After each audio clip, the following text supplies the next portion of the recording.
Celestina, Part 1. There lived a family of one girl, Celestina, and one boy.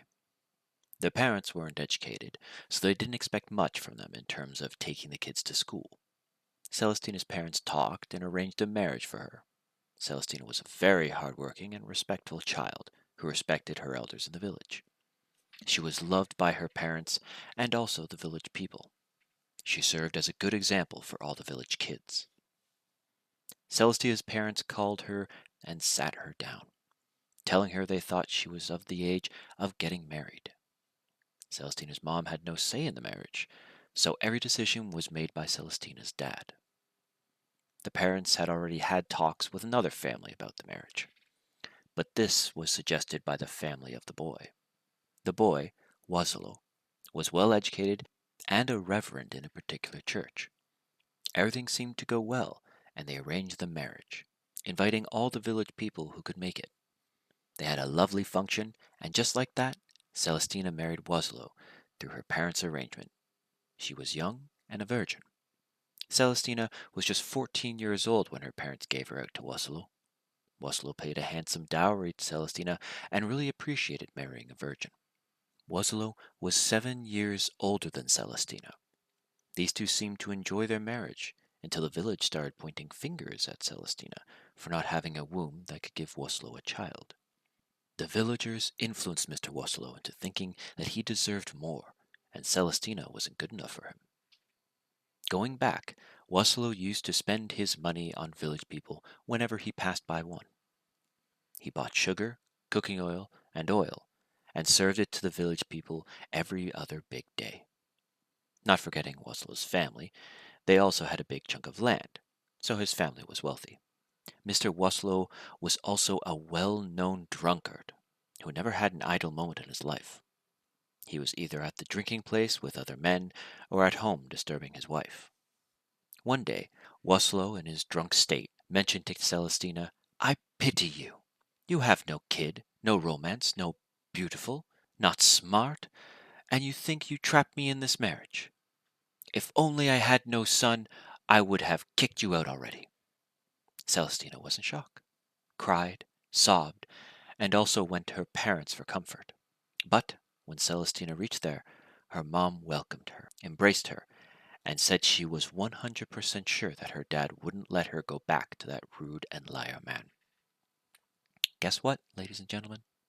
When Celestina's dad came, the first thing he did was slap Celestina for disgracing the family. Because, guess what? Waslow had already met him and told his story, and as a man, he said having a kid outside wasn't a big deal. And besides, it's not like Waslow cheated on her. This was in the past. Brethren, I also could not hold in my tears for Celestina. She was just an innocent child who was forced into a marriage groomed by Waslow, and then, after 3 years, all Waslow paid her was this confession of him having a child.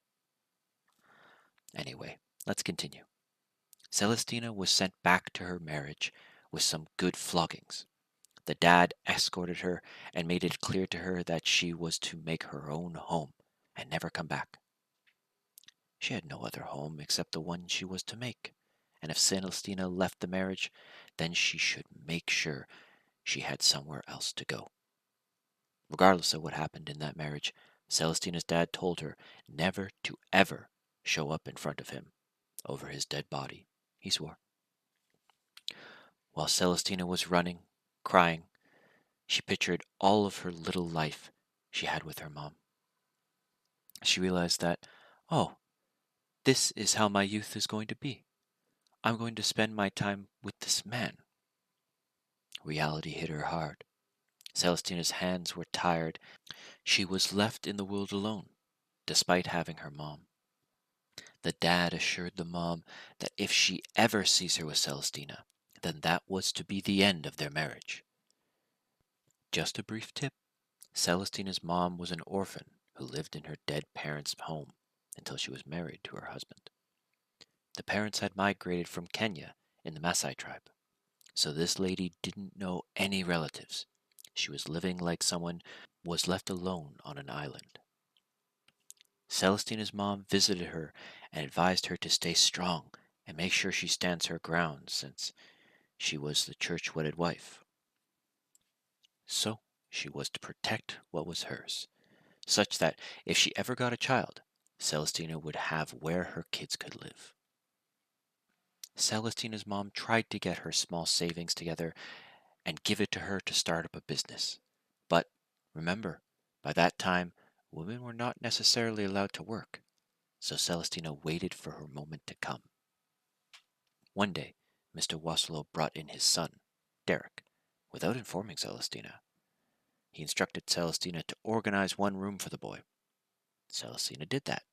She saw no reason to be rude to Derek, so she embraced the boy as her own biological child. Derek was just 3 years old. Waslow wasn't the kind of man to care so much about his family. He told Derek that farming had more money than education, so he told his son that he was supposed to get into grazing cattle rather than wasting his time with studying. Celestina didn't like this. She fought hard and decided to start up her own business of fermenting locally brewed alcohol. The business did so well that Celestina started being an independent woman and didn't care about a thing that Waslow did. And this surely hurt Waslow. She managed to send Derek to a private school, paid for his tuition, and also took care of his basic needs. She treated Derek as her biological son. Celestina couldn't eat until Derek was home.